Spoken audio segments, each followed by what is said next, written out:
आ जाइए। जन्म कुंडली हमने देख ली।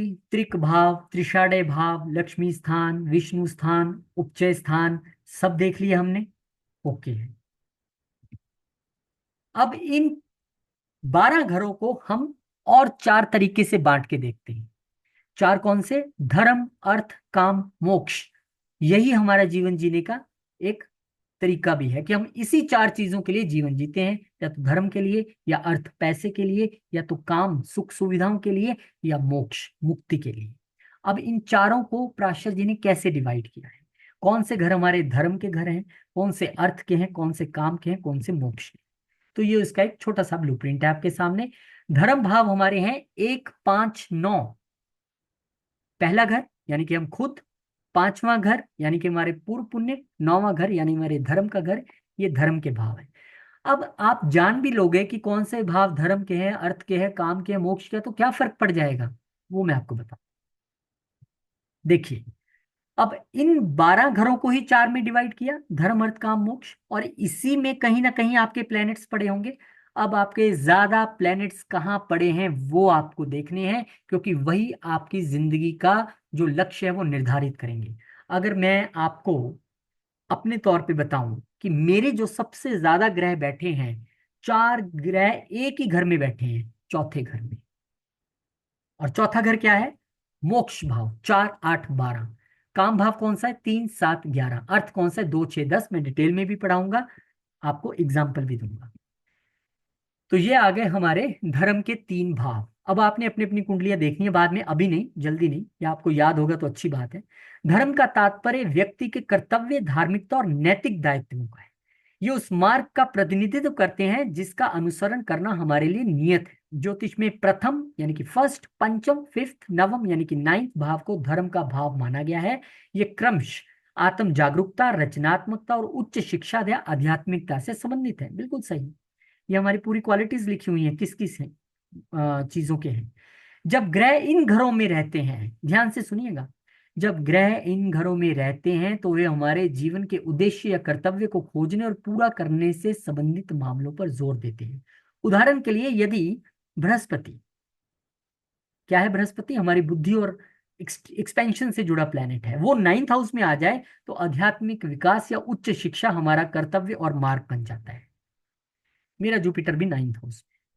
अगर आपका कोई ग्रह यहां पे आ गया तो आपकी नेचर कैसी होगी? मतलब ज्यादा ग्रह, 9 में से ज्यादातर ग्रह इन घरों में आ गए, तो ये तय हो गया कि ये बंदा बड़ा राइटियस बंदा होगा, जिंदगी में धर्म पे चलने वाला होगा, कुछ गलत नहीं करेगा, धार्मिक तो होगा ही होगा, उच्च शिक्षा के लिए ये पूरी लाइफ में करेगा, ये मुझे को ना हायर एजुकेशन जरूर लेनी है।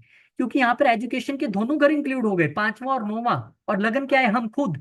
तो पूरी जिंदगी में हमारी सबसे बड़ी एफर्ट क्या रहेगी? यार मैं ज्यादा से ज्यादा ज्ञान प्राप्त करूं, मैं ज्यादा से ज्यादा हायर एजुकेशन, ज्ञान को बहुत ज्यादा तवज्जो देंगे, और धर्म में तो इनकी अटूट आस्था होगी। क्यों? क्योंकि हमारे मैक्सिमम ग्रह यहाँ पे है, नंबर 1। नंबर 2, इन घरों में हमारे किस नेचर के ग्रह हैं? जैसे मैंने बताया कि जुपिटर अगर 9th में आ जाए, वो तो पहले ही हमारा धर्म से जुड़ा ग्रह है, तो ये व्यक्ति धर्म के प्रति बहुत समर्पित रहेगा हमेशा से। ये व्यक्ति हायर एजुकेशन के प्रति, क्योंकि जुपिटर ज्ञान है ना, वो कहता है कि अच्छा, एक डिग्री, अब दूसरी डिग्री, अब तीसरी डिग्री, चाहे भले ही कुछ ना करें हम उसका। मैं अपना एग्जांपल दे रहा हूं आपको, मेरा 9th में जुपिटर है, तो मेरे जीवन में कभी ऐसा मौका, जब तक मैं कहीं अब्रॉड नहीं हूं, नहीं आया कि मैं मंदिर ना जा पाऊं। मैं जाता ही जाता हूँ, मुझे अटूट विश्वास है भगवान में। अब यहाँ पे बैठ के मुझे हायर डिग्रीज भी बहुत सारी मिली।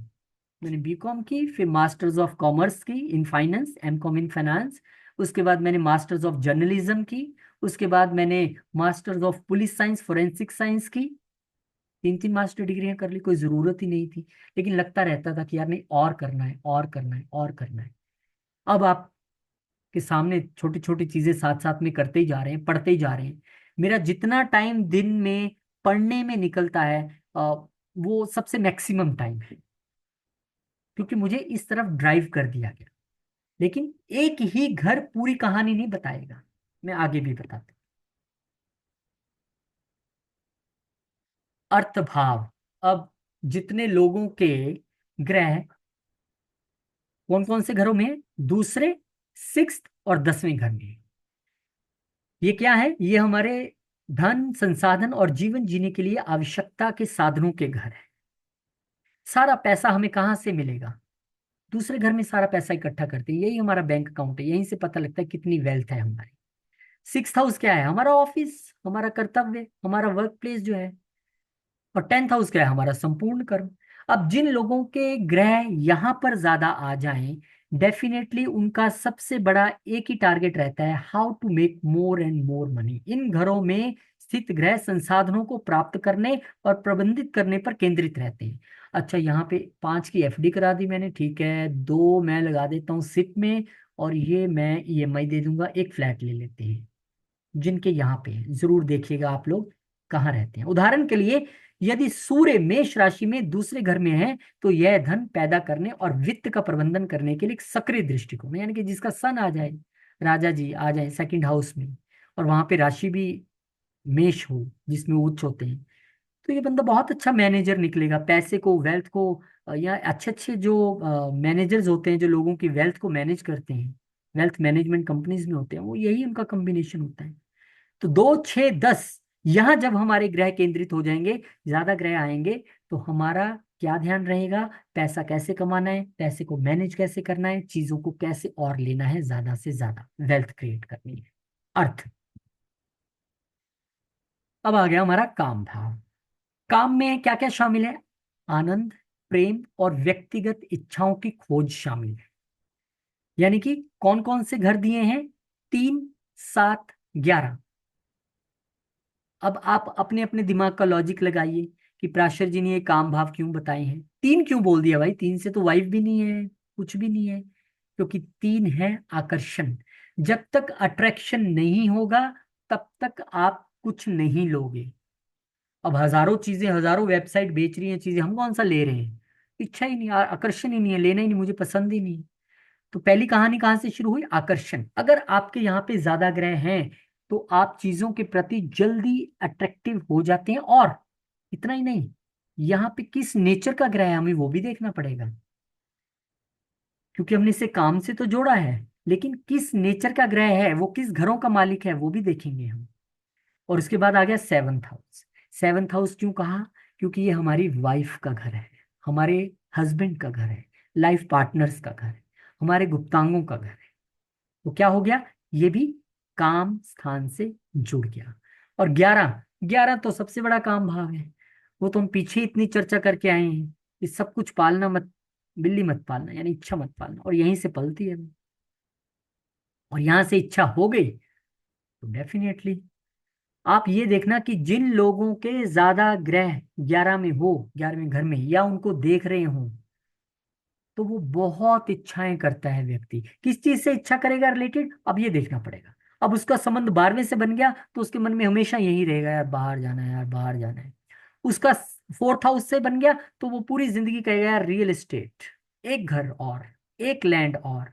उसका पंचम से बन गया, तो उसका बच्चों के प्रति तो मोह रहेगा रहेगा डेफिनेटली, एजुकेशन के प्रति भी रहेगा। लेकिन उसका एक और मोह रहेगा, यार मैं ज्यादा से ज्यादा ना स्टार्टअप शुरू करूँ, यार मेरा दिमाग चल रहा है इस चीज में, अगर ऐसे करके ऐसे कर लेंगे। तो ये जिस भी घर से जुड़ेगा, उस घर की इच्छाओं का जागरण आपके मन में आ जाएगा, जागृत कर देगा। अच्छी जगह भी कर सकता है। अगर यही नाइन्थ से कनेक्ट हो गया, तो हो सकता है आपको पिता की सेवा करने के प्रति इच्छा हो, या आपको धार्मिक यात्राएं या लॉन्ग जर्नीज करने की इच्छा हो। वो डिपेंड करता है कि आपके जुपिटर की क्या पोजीशन है। आप धार्मिक यात्राएं करते हो, क्योंकि लंबी यात्राओं का घर है, धार्मिक यात्राओं का नहीं है। पर क्योंकि धर्म का घर है, तो हम धार्मिक यात्राएं भी देख लेते हैं यहाँ से। तो कुल मिला के ये हैं हमारे काम भाव। अब देखेंगे आपके कौन कौन से किसके कहाँ बैठे हैं, क्या रिजल्ट है।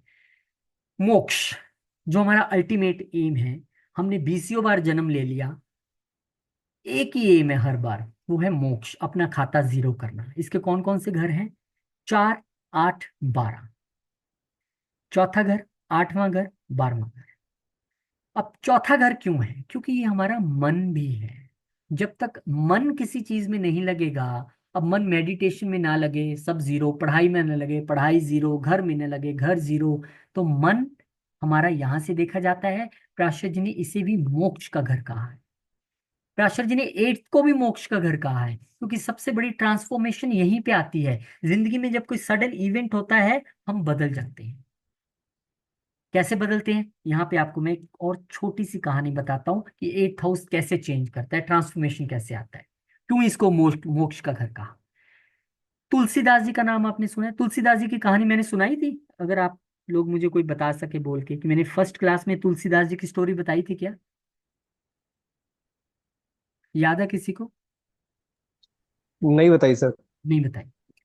तो तुलसीदास जी एक बहुत आम व्यक्ति थे संत बनने से पहले। तो उनकी शादी हो गई, वाइफ के साथ बहुत अटैचमेंट भी था। और अटैचमेंट था तो डेफिनेटली एक दिन उनको कहीं काम से बाहर जाना पड़ा, और उन्होंने आना तो वापस 2 दिन बाद, लेकिन वो तो उसी रात को वापस आ गए। और उनकी वाइफ जो थी उन दिनों ससुराल घर में थी, तो वो अपने घर नहीं गए और सीधा ससुराल के घर पहुंचे। और खिड़की के जरिए वो अपने वाइफ के रूम में एंटर की। वो देख के हैरान रह गई कि आप तो एक दिन भी नहीं रह पाए मेरे बिना, क्या हो गया? आप आए कैसे इतनी नदी क्रॉस करके? उसने बोला, वो बस मैं आ गया, पता नहीं क्या था। एक्चुअली वो एक लाश तैर रही थी जिसको उन्होंने पकड़ लिया, और उसके सहारे वो तैर के किनारे लग गए। बोले वो तो ठीक है, आप चढ़े कैसे इतनी ऊंची खिड़की में? बोले रस्सी लटक रही है ना, बस इसी को पकड़ के। वो रस्सी नहीं था, वो सांप थे। अब उनकी वाइफ इतनी डिस्टर्ब होगी कि अच्छा सांप आप पकड़ के आ गए और लाश को पकड़ के आ गए, अगर इतनी मेरे में मोह है, अगर यही मोह आपका भगवान के प्रति होता तो आप क्या हो जाते? अब वो उस एक लाइन ने, एक सडन इवेंट ने उनका जीवन बदल दिया। और उसके बाद तुलसीदास जी ने सब कुछ छोड़ दिया, और वो बने सबसे महानतम संत। और ऐसे संत जिन्होंने क्या किया, रामचरितमानस तक लिखी। जिन्होंने क्या किया, हनुमान चालीसा उन्होंने लिखी, जो आज हम घर घर में गाते हैं। भगवान राम के दर्शन उन्होंने साक्षात किए, हनुमान जी ने करवाए। क्योंकि जब मैं आपको पूरी बात बता ही दूं, क्योंकि अध्यात्म भी जरूरी है, ये आपको आगे काम आएगा। तुलसीदास जी जब भगवान राम का भजन करते थे, कथा करते थे, तो आप याद रखना कि आज के समय में भी जहां जहां राम जी की कथा होगी, वहां वहां हनुमान जी किसी न किसी रूप में मौजूद रहते हैं। हम नहीं पहचान पाएंगे, लेकिन हनुमान जी मौजूद होते हैं। तो तुलसीदास जी भी जब कथा करते थे, तो हनुमान जी वहां रहते थे, लेकिन उनको नहीं पता था। वो जब जब सुबह पीपल के पास जल चढ़ाने जाते थे, तो पीपल पे जो प्रेत रहता था, वो बड़ा खुश हुआ कि ये बंदा रोज हमें जल चढ़ाता है, इसको थैंक्स बोलना है। तो उसने, तुलसीदास जी डर गए एकदम, ये कौन आ गया सामने। उसने बोला, आप डरो मत, मैं तो आपको ये बताने आया हूँ कि आप शुक्रिया, हमें रोज यहाँ पे जल डालते हो, हमें बड़ा अच्छा लगता है। वो आपकी कथा में रोज हनुमान जी आते हैं, आपको पता है? कहते, नहीं, मैंने मेरे को तो नहीं पता। कहते पूरी कथा में जो लोग बैठे होते हैं, जो सबसे पीछे एक बड़ा गंदा सा कोड़ी भिखारी व्यक्ति, जिसके खून लहू निकल रहा है बॉडी से, वो हनुमान जी है। अब वो अगले दिन कथा कर रहा है, और देखी जा रहा है बाहर सब लोग देख रहे हैं, आज तुलसीदास जी को क्या हो गया। और जब तुलसीदास जी ने देखा कि कथा शुरू होने के थोड़ी देर बाद वहां पर हनुमान जी उनको दिखाई दिए, तो उन्होंने पकड़ लिया जाके। अब हनुमान जी छुड़ा के भाग रहे हैं, और तुलसीदास जी ने तो पांव पकड़ लिए, वो पीछे पीछे जा रहे हैं। और हनुमान जी अंतर ध्यान हो गए, और तुलसीदास जी तो रोने लगे कि ऐसे नहीं आप जा सकते, आपको आना पड़ेगा, प्रकट होना पड़ेगा, चाहे जो भी हो जाए। हनुमान जी उनके सामने प्रकट हुए, और बोला, बताओ क्या चाहिए? उन्होंने कहा कि मुझे राम जी के दर्शन करने हैं, बस किसी तरीके राम जी के दर्शन करा दो। कहते अरे, ये तो बड़ा मुश्किल काम है, दिस इज वेरी डिफिकल्ट, मैं राम जी ऐसे ही नहीं सबको मिलते हैं। मैंने कहा बस मेरी जिंदगी का एम ही एक है। तो हनुमान जी ने कहा, ठीक है, मैं राम जी को लेके आऊंगा, पर पहचान लेना। क्या ठीक है। वो तुलसीदास जी घाट पे बैठे थे गंगा पे, और वहां पे चंदन घिस रहे थे। इतनी देर में राम जी वहां पे आए, एक छोटे से बालक का रूप धारण करके, और कहने लगे, बाबा तिलक तो लगा दो। बोले, आगे जाओ बेटा, मैं तो पहले बड़ा परेशान हूँ। वो रोते रहते थे हर वक्त भगवान राम की याद में। बाबा तिलक तो लगा दो। कि बेटे बहुत पंडे बैठे हैं, किसी से लगवा लो, मुझे तू छोड़। वो चला गई। और उसके बाद वहां पे हनुमान जी तोता बन के उधर बैठे थे, और बोले कि गवा दिया एक और मौका, ये राम जी ही तो थे। रोने लगे जोर जोर से कि अब की बार मिलाओ, अब मैं पहचान लूंगा, आप मुझे बस इशारा कर देना। फिर मौका मिला दूसरी बार, और वहां से तोते के रूप में हनुमान जी ने चौपाई गाई, और बताया कि यही राम जी हैं जो सामने बैठे हैं। और उन्होंने राम जी के चरण पकड़ लिए वहीं पे। तो जिस शख्स ने राम जी के दर्शन कर लिए, उनसे मुलाकात कर ली, उनका ट्रांसफॉर्मेशन हुआ एक छोटी सी बात से। और आज अगर हम कलयुग में देखें, तो ये ट्रांसफॉर्मेशन हम किस में देखते हैं? आप इस्कॉन को सब लोग जानते हैं, प्रभुपाद जिन्होंने 200 कंट्रीज में मंदिर भगवान कृष्ण का खड़ा कर दिया, आज फॉरेनर्स भी हरे रामा हरे कृष्णा कर रहे हैं। उनकी जिंदगी में भी ऐसा ही ट्रांसफॉर्मेशन आया था। कैसे आया था? उनके गुरु ने कहा कि आप ना ऐसे करो, पूरी गीता को ना हैंड रिटन करो, लिखो आप। उन्होंने लिखना शुरू कर दिया, कर दिया, कर दिया। और इतने जब पेज हो गए पूरे कंप्लीट, उन्होंने रख दिए। एक बार वो ऑफिस से घर आए, 70 साल की उम्र में काम करते थे। घर आए, वाइफ से पूछा कि वो मैंने पूरी गीता लिखी थी, पूरा वो रामायण, वो क्या कहाँ गया वो सारा मेरे पेज लिखे हुए गीता? उन्होंने कहा वो तो मैंने बेच दिए कबाड़ी को और उससे चाय पत्ती ले ली। बोले क्या? उनके होश उड़ गए कि इतने साल लगा के जो इकट्ठा किया एक बार में एक छोटी सी चाय पत्ती के लिए सारे। उन्होंने अपनी वाइफ से पूछा, टी और मी, मतलब चाय या मैं? वाइफ ने बोल दिया टी। और उसी दिन प्रभुपाद ने घर छोड़ दिया।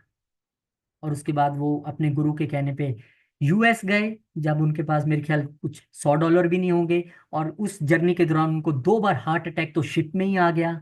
और फिर वो यूएस की धरती पे पहुंचे, वहां कैसे उन्होंने भगवान का प्रचार किया। उनको हिप्पीज वहां पे आके तंग करते थे, वहां पे उनको मारते थे, लेकिन वो फिर भी उनसे बैठ बिठवा के भगवान का भजन करवाते थे और अपने हाथों से रसगुल्ले बना के खिलाते थे। तो ये थी ट्रांसफॉर्मेशन। एक लाइन से जीवन में बदलाव आ सकता है। अब इसमें एक छोटी सी हंसी की बात जोड़ देता हूँ। ये तो मैंने आपको बहुत गंभीर चीजें बताई कि कैसे प्रभुपाद बने, जो आज बहुत बड़ी एग्जाम्पल है हम सबके लिए। और कैसे तुलसीदास जी। जिंदगी में ट्रांसफॉर्मेशन कैसे आता है? एक छोटी सी स्टोरी है कि एक बंदा ना रोज कहता था मैं संन्यास लूंगा, मैं संन्यास लूंगा, मैं संन्यास लूंगा। पर वो संन्यास लेता नहीं था। तो उसकी वाइफ ने कहते ऐसे थोड़ा संन्यास लिया जाता, आप रोज कहते हो संन्यास लूंगा, थैला लेके जाते हो और शाम को वापस आ जाते हो। कहते संन्यास फिर कैसे लिया जाता है? उसकी वाइफ ने उठाया थैला और 1 मिनट में घर के बाहर कहती ऐसे लिया जाता है, और फिर वो वापस ही नहीं आई। ये है जिंदगी की ट्रांसफॉर्मेशन। मौका मिलेगा सबको, आपको भी सडन इवेंट्स आएंगे, लेकिन वो आपने पहचानना है कि ये मेरी ट्रांसफॉर्मेशन का टाइम है कि नहीं है। जैसे प्रभुपाद की जिंदगी में बहुत बड़ा चेंज आया, और आज हमारे सबके लिए वो बहुत बड़ी एग्जाम्पल है। तो अगर आपके 4 8 12 में घर आ गए, 12 क्या है? 12 भी हमारा मोक्ष है। एंड ऑफ लाइफ, पहला घर हम खुद हैं। पूरी स्टोरी चलती है, 12 पे आके रुक जाती है। 12 हमारा मोक्ष है। 12वां घर भी हमारे ट्रांसफॉर्मेशन का है, मेडिटेशन का है।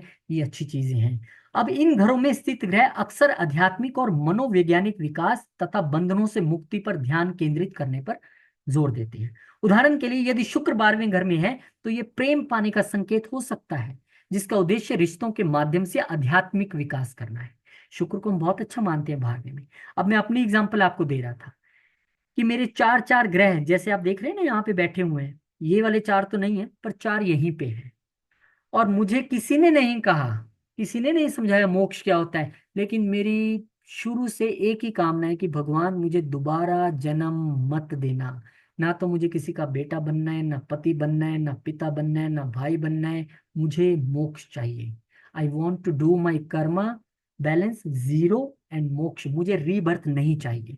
मेरे में इतनी स्ट्रॉन्ग चीज, जब मैंने एस्ट्रोलॉजी पढ़नी शुरू की, धीरे धीरे मुझे पता लगा अच्छा, तो ये वो कॉम्बिनेशन है जो मेरे को बार बार इस दरवाजे पे लाके खड़ा कर देता है। नहीं तो बंदा कहता है यार भगवान मुझे अगले जन्म में ना तू अंबानियों के घर ही पैदा कर देना, करोड़पति बना दे, या एलन मस्क के घर पैदा कर देना, या मुझे किसी देश का राजा बना देना।